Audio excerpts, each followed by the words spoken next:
Time now for one of our regular sessions with Ron Chimelis, Viewpoint columnist for the Republican and Masslive. This year's presidential race has been capturing a fair amount of Ron's attention, and that's where we started discussing some of Ron's concerns about the Donald Trump presidential effort.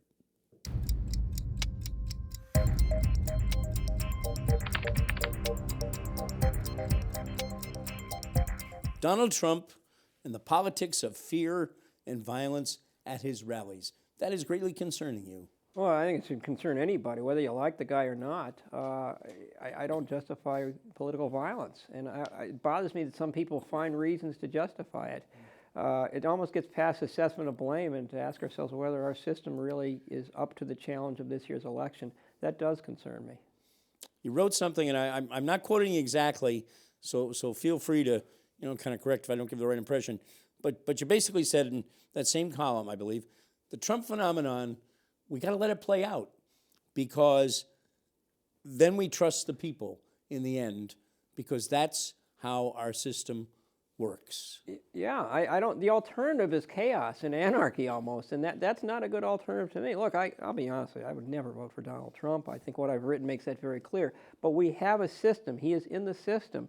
We have to let him say all the things that some of us think are just off the wall or bothersome, because we allow people to do that. And then we have our choice at the voting booth. If we start discarding that or deviating from it, I think we're walking down a very dangerous path, and that's not one that I want to see. And in another column, you kind of held up a mirror and basically said, media, you got to bear some responsibility for all this, because Trump was a great story, gave him a lot of free media early on, let him build. He knows how to play the game, how to use the TV, how to use the headline. So we got to look at ourselves a little bit in all this. Absolutely. And I think that up until this election, I always was reluctant to give credibility to the idea that media treated important elections as entertainment. I think it's a very valid concern this year. I think they didn't create Donald Trump, but they played into the game and didn't realize how much was at stake and how serious this really is. I think now there's some recognition of it, but now we're deep into the race. And I think now people in media are saying, geez, what is our role in this? And were we lower? Did we allow Donald Trump to dictate us as opposed to giving a fair portrayal to people? You say the media in the 2016 election season so far, you think is the big loser, because it shows that at the highest levels, the national media in particular, clearly very disconnected from where the average American, the average voter, lives and breathes every day. Well, I think that's been true, and that's been building for some time. I mean, every time I think major media in particular dismisses Trump or considers his support group all ignorant, people don't want to hear that, and they have a right not to hear that. I think media has lived in one world, and people have lived in the other, and the world's changed. Now people want to feel more connected. They have their own media. They have social media now. They are the media, and they're tired of being lectured to. And as much as I've been in media all my life, and I love the good parts of it, I can understand why people feel that way sometimes.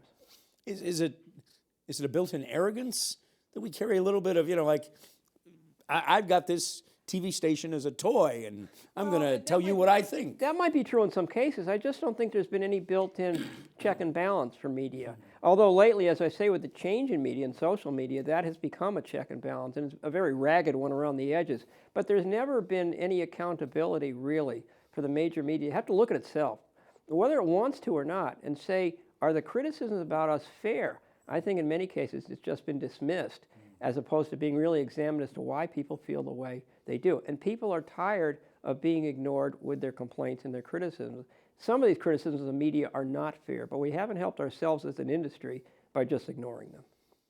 You pointed in one column to all sorts of silliness, and I don't know that you used that word, but what was going on in the Republican presidential debates particularly. I mean, even we were talking about candidate body parts at one point. No discussion, though, you said, of what you see as a critical issue, North Korea launching missiles, threatening nuclear attacks. Nobody's talking about it. No, and I don't want to say I'm panic-stricken, but I'm a little concerned about the whole thing, about what's going on there. What do we know? Do we know enough? Are we headed towards a confrontation? These are issues, a lot more than some of the things that I will not speak about on public television. And yet we seem to titulate ourselves and talk about these fifth-grade issues And I think we ignore the North Korea issue because it can be so scary. Anything nuclear scares people, so they don't talk about it. But I think we have to talk about it. Do you get any sense that with the media and with the public, we're sitting back a little and we're saying, something's wrong here? We really, really got to look at how we approach a system that's worked pretty well for a couple of centuries, but what's going wrong with it? I think most people will now accept that something is wrong. The bewildering part is how to fix it, how to begin fixing it. Some people want to dismantle the whole thing. I think they look at Trump and Bernie Sanders as human embodiments of dismantling the whole thing. That's not my solution, but I think even people who are prone to not changing radically are looking at this and saying, we're missing something here. This is not applying itself to the American public as it's supposed to, because there's so many different types of people bothered by what's going on. If anything good comes out of this campaign, I hope it will be a reassessment of modernizing the way we look at things. You wrote a column which you talked about. People were starting to say, look, Donald Trump may be inevitable. Where does he go from here? What does he do? Who's he pick for vice president? You said, absolutely meaningless. It's always meaningless. People don't judge President Obama by Joseph Biden. I don't want to think the vice presidency is meaningless, but to apply it to Trump, this guy's a one-man band, and that's why a lot of people like him. So to look at his vice president and say, well, this person counterbalances his ticket, there's no counterbalancing Donald Trump's ticket. If you like him, you love him, and if you don't, the vice president won't matter.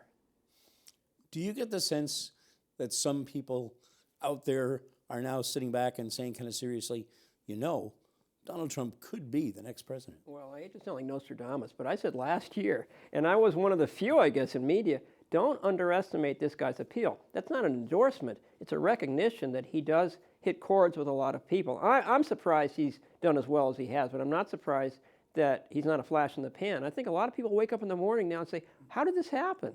But I think they could have seen it happening. Again, the disconnect. The media and some people just didn't realize why he's popular. They just assumed that he would fizzle out. And I've seen no evidence of that. I think he has a chance to win. It scares me, but he has to have a chance to become the president. Let's talk about something that's going on with our current president that you've written about.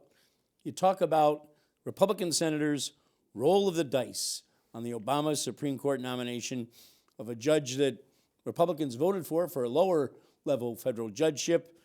You think it's a dangerous game the Republicans are playing for themselves if they disregard and disrespect the process the president has nominated.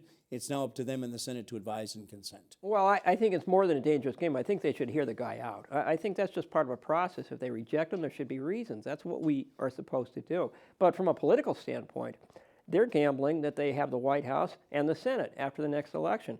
Neither of those might happen. I suspect they'll probably still control the Senate, but they could find themselves in the minority, out of the White House still, Hillary Clinton as president, and being forced to vote for nominees that they don't like. Garland's a person who's appealed to a broad spectrum of people. They may not have that choice in 2017.